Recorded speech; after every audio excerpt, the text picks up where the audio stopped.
그럼 35만 원 갖고 어떡하라고. 한 달에 10,000원 가지고 점심도 못 먹네. 회사는 걸어가요. 공상맞게 살지 않으면서 잘 먹고 좋은 집에 살면서 재테크하는 최고의 방법은? 안녕하세요. 진아이스입니다. 오늘은 돈 이야기 해볼게요. 돈 빠르게 모아서 부자 될 수 있는 가장 현실적인 조언, 방법. 바로 말씀드릴게요. 여러분은 구독, 좋아요 눌러주시고 바로 따라오세요. 부동산 투자를 하려고 해도 시드가 필요해요. 돈이 필요해요. 사실은 돈이 많으면 더 좋은 물건 투자하기 쉬워요. 맞아요. 최근에도 처음 공부해서 바로 한남 4구역 매수하신 분 있었단 말이죠. 돈이 있으니까. 그분도 차근차근 공부했으니까 이제 그렇게 간 거긴 해요. 그렇지만 연령대가 이미 이제 50대가 된단 말이죠. 그렇다면은 현재 돈이 없지만 젊음이 있고 시간이 많은 2030, 특히 우리 사회 초년생들 어떻게 하면 돈을 모을 수 있는지, 그리고 빠르게 투자해서 크게 부자가 될 수 있는지, 이생망, 이런 말은 정말 하지 마세요. 그냥 남들 한다고 따라하고 그 말 자꾸 듣잖아요? 자꾸 내 입으로 하잖아요? 내 입으로 말하고 내 귀로 듣죠. 그게 어떤 효과가 있냐면 입력 효과가 있어요. 나 스스로에게 계속해서 주입을 하는 거죠. 그러면서 이생망이니까 뭐 쓰고 싶은 거 쓰고 먹고 싶은 거 먹고 여행도 가고 골프도 치러 가고 그렇게 살아도 돼라는 어떤 약간 무언의 확신 같은 그런 어떤 허가 같은 그런 말이 될 수 있어요. 그렇지만 반대로 아니야. 나도 제대로 하면 큰 부자 될 수 있어. 그런데 이런 막연한 자신감이나 격려에서 끝나면 안 되겠죠. 진짜 제대로 구체적으로 돈을 어떻게 모으고 어떻게 불리고 가장 현실적인 조언 오늘 해드리겠습니다. 그 첫 번째로 그럼 현재 돈을 얼마 정도 받고 있는지 그 기준점이 있어야 돼요. 지금 사회초년생이라고 하면 보통 한 연봉 2,500에서 3천만 원 정도 되면 월급이 한 250만 원으로 잡아볼게요. 250만 원이지만 여러분 통장에 250만 원 다 안 들어오죠. 보통 한 228만 몇천 원 이렇게 들어오는 것 같아요. 그럼 한 넉넉 잡고 230만 원이라고 할 때 이 돈을 가지고 제가 볼 때 재테크라는 특히 이제 부동산으로 뭐 주식 같은 경우는 몇백만 원으로 하기도 해요. 제가 주식 투자도 해봤는데 부동산만한 게 없어요. 그만큼 리스크가 생각보다 적고 실물 자산이기 때문에 훨씬 안전하고 이 성장 속도나 이것도 굉장히 더 크기 때문에 그리고 저를 찾아오셨다는 건 부동산 투자하고 싶어서 오셨잖아요. 이 부동산으로 투자를 좀 해보려면 그래도 최소한 시드가 5천만 원 정도는 있어야 되더라. 그럼 5천만 원 정도는 모아야 돼요. 그럼 이 5천만 원을 이제 세후 230만 원 정도 받아가지고 5천만 원을 모으려면 얼마씩 모아야 되냐? 5년, 10년 5천만 원 모을 수는 없죠. 그렇죠? 허리띠 바짝 졸라매고 한 3년 모은다고 할 때 한 3% 복리로 계산해 봤더니 월 135만 원 정도로 36개월 넣으면 5천만 원 되더라고요. 내가 3년만 모으면 5천만 원을 버는 거야. 나는 그럼 이참에 한 1억 모을래. 난 그렇게 할 수 있어. 사실 여기서 25만 원만 더 내잖아요. 그럼 160만 원을 5년을 모으면 1억을 모아요. 이렇게 구체적인 숫자가 오면 훨씬 더 확실하게 와닿지 않아요? 이렇게 금액을 구체적으로 정하고 기간도 구체적으로 정해야 지금, 오늘, 이번 달에 할 수 있는 일들이 정확하게 나와요.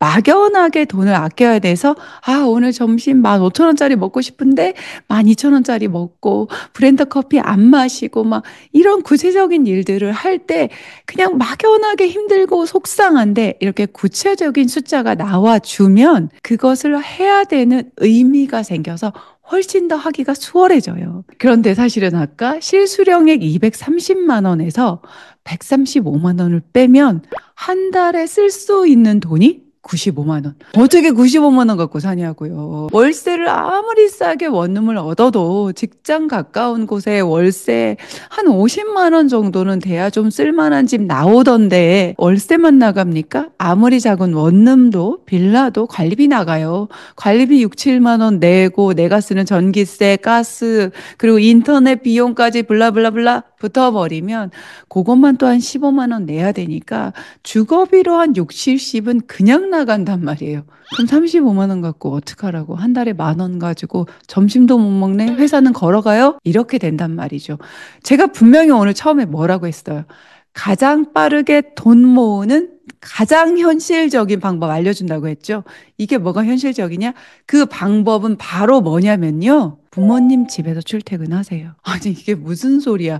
내가 다 큰 어른이고, 이제 나도 월급 받으니까 직장 가까운 곳에 번듯한 오피스텔, 신축이면 더 좋고, 이런 마음에 거기서 수트 쫙 빼입고 멋있게 출근하고 싶다고 갑자기 집으로 다시 들어가라고? 집을 떠날 그 기분에 들떠 있었는데 갑자기 찬물, 얼음물 끼얹는 것 같은 이 말? 여러분이 학교 다닐 때까지, 대학 다닐 때까지 엄마가 일어나서 아침 먹고 가. 그리고 학교 갔다 오면 빨래 다 돼 있고, 방 청소 돼 있고, 방 청소돼 있을 때 엄마한테 이런 말 했던 분 좀 반성하셔야 돼요. 엄마, 내 책상 치웠어? 이 위에 있던 내 보고서 못 봤어? 아, 내 책상 건들지 말고 내 방 청소 안 해도 돼. 이런 말 하셨던 분들 사실 어찌 보면 자취해봐야 돼. 자취 생활 좀 해보면 물론 책상 아무도 안 건들죠. 내 방바닥도 안 건드려요. 그래서 여기저기 쓰레기, 지난 주말에 친구들 와서 시켜 먹었던 피자 박스 쌓여 있는 거, 컵라면 먹은 거 그대로 쌓여 있고, 이거 어디서 많이 봤어요. 우리 아들 집에서. 그게 현실이에요. 여자분들은 조금 나은데 그래도 여기저기 쌓여있는 머리카락 매일 청소기 돌리기 힘들거든요. 그런데 그런 것들이 부모님하고 사면 자동으로 깨끗하게 단순히 청소하는 아줌마가 아니잖아. 우리 엄마는. 그쵸? 사랑과 정성으로 내 아이를 케어해주는 그 사랑과 그 케어를 조금 더 받을 수 있는 거예요. 그래서 의식주 이 세 가지 중에서 사실 가장 돈이 많이 들어가고 꾸준히 들어가고 절대로 안 들어가면 안 되는 게 주하고 식인데 이게 해결이 되는 거예요. 아침 식사도 사실은 혼자 나갈 때 토스트 하나 집어먹는 거 처음에 한두 번은 좋죠. 왠지 한국인 뱃속은 밥을 원하거든요. 왠지 좀 쓸쓸하고 특히 겨울이라도 돼봐요. 찬 야채 들어간 샌드위치 싫고 엄마가 끓여주는 뜨끈한 된장국에 금방 부친 계란말이 먹고 출근하고 싶다. 이런 마음 굴뚝 같은 거 자취생활 오래 하신 분들 공감 버튼 팍팍팍 누르는 지금 딱 그 시점이다. 그쵸? 이거를 처음부터 전략적으로 야, 우리 엄마 밥 먹고 우리 엄마가 늘 챙겨주는 깨끗하게 정리해주는 그 케어 받으면서 내가 출퇴근하면 내가 빨리 내 돈을 저렇게 3년 만에 5천만 원을 모을 수 있어.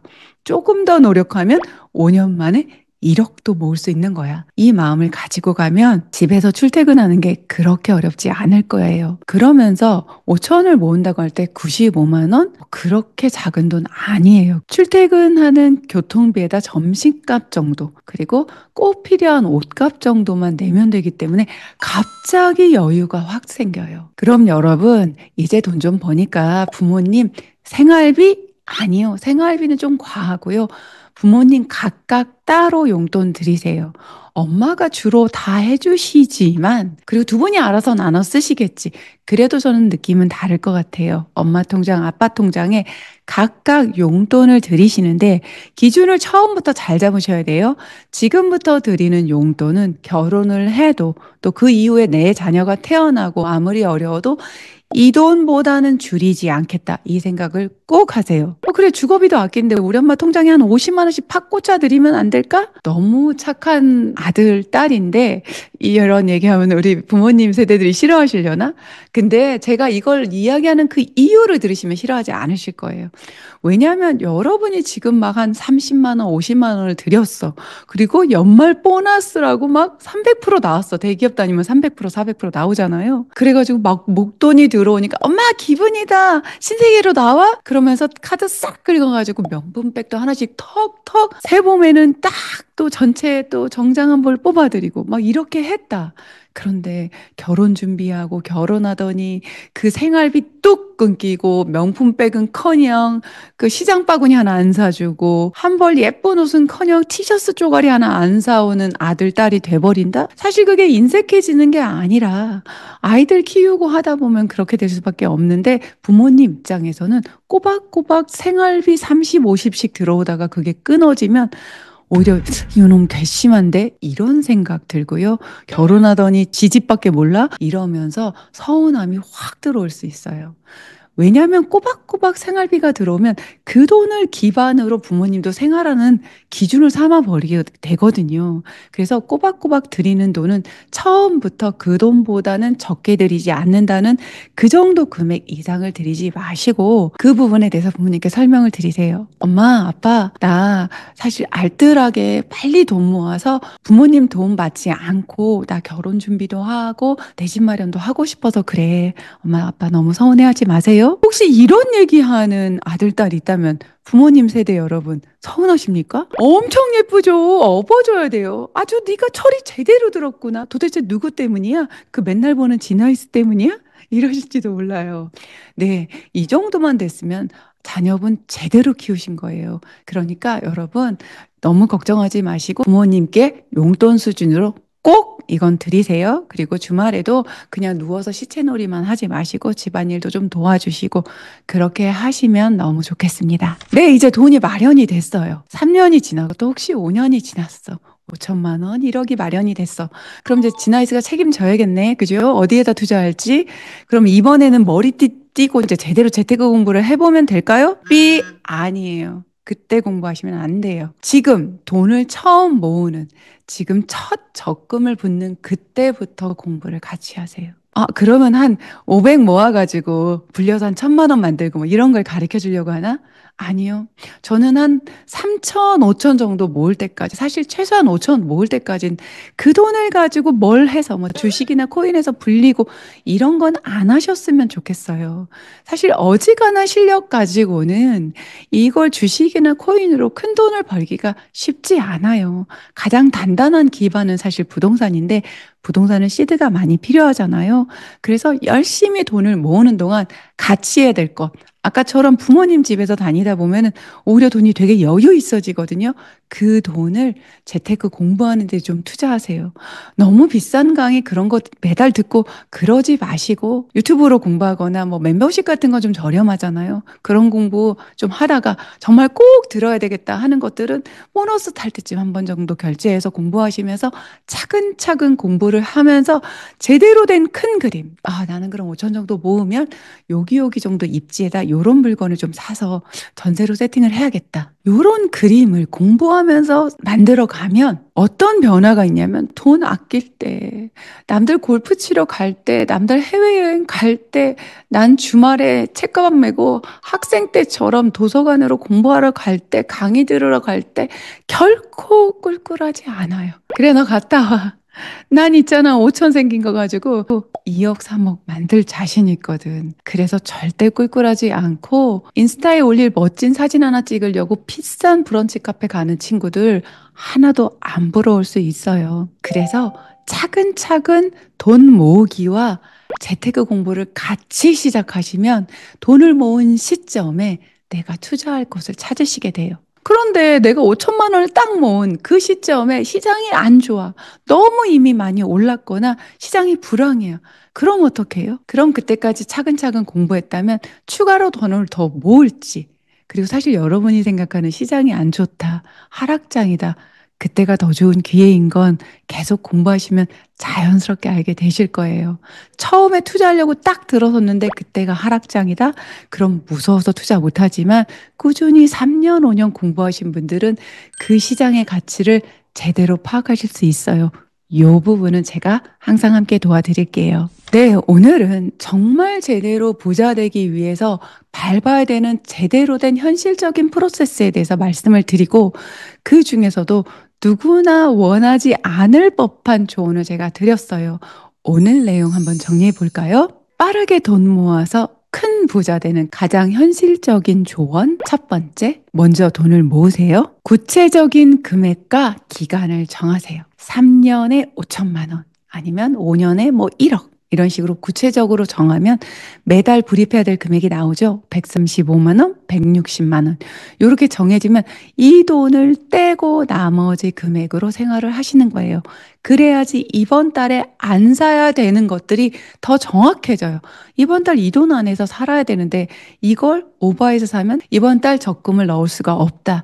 이게 구체적으로 되기 때문에 아껴야 될 이유가 분명하고 그럼 아끼기가 더 쉬워집니다. 두 번째, 공상맞게 살지 않으면서 잘 먹고 좋은 집에 살면서 재테크하는 최고의 방법은 우리 부모님 집에서 출퇴근하기. 이거 결코 꿀꿀한 거 아니에요. 내가 생각하기 나름이고 사실은 내 건강과 좋은 주거 환경을 위해서는 사실 부모님 집만한 곳이 없습니다. 부모님 집에서 출퇴근하시면서 부모님께는 적당한 용돈을 드립니다. 그 용돈은 지금 드리는 것이 미니멈이다.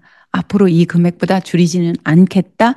요 정도 선에서 드리시면 가장 좋습니다. 그리고 이후에라도 조금씩이라도 올려야 부모님도 행복하고 나도 돈 제대로 모을 수 있어서 부모님 집에서 출퇴근하는 이유를 가장 제대로 활용하는 게 됩니다. 기분에 따라서 과한 선물하시면 안 돼요. 가장 부모님께 필요한 것들 대화를 통해서 아셔서 금액은 높지 않지만 부모님을 감동시킬 만한 선물을 하는 진짜 소통이 되는 자녀로 또 성장할 수 있는 기회가 되기도 합니다. 5천, 1억 모았어. 그럼 이제부터 재테크 공부 시작?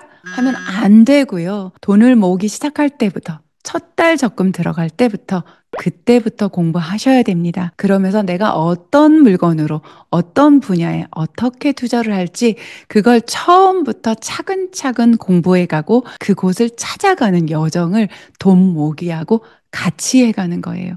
그럼 누구보다도 야무지게 투자하시고 단단하게 돈 모으고 큰 부자 되실 수 있습니다. 이렇게 어렵게 돈을 모으잖아요. 절대로 그 돈 함부로 투자하지 않아요.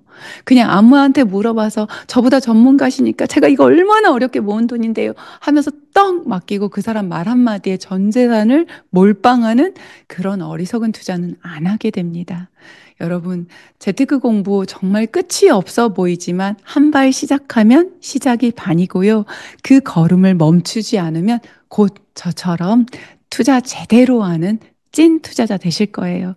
그 모든 여정에 제가 함께 할게요. 그러니까 여러분은 구독, 좋아요 눌러주시고 그 여정에 저를 꼭 초대해 주세요. 여러분이 차근차근 공부해서 제대로 된 부자 되고 그 부가 여러분 세대에서 끝나지 않고 자녀 세대까지 또 자녀 손 세대까지 이어질 수 있도록 단단하고 건강한 부자로 성장하도록 제가 늘 함께 하겠습니다. 오늘도 미라클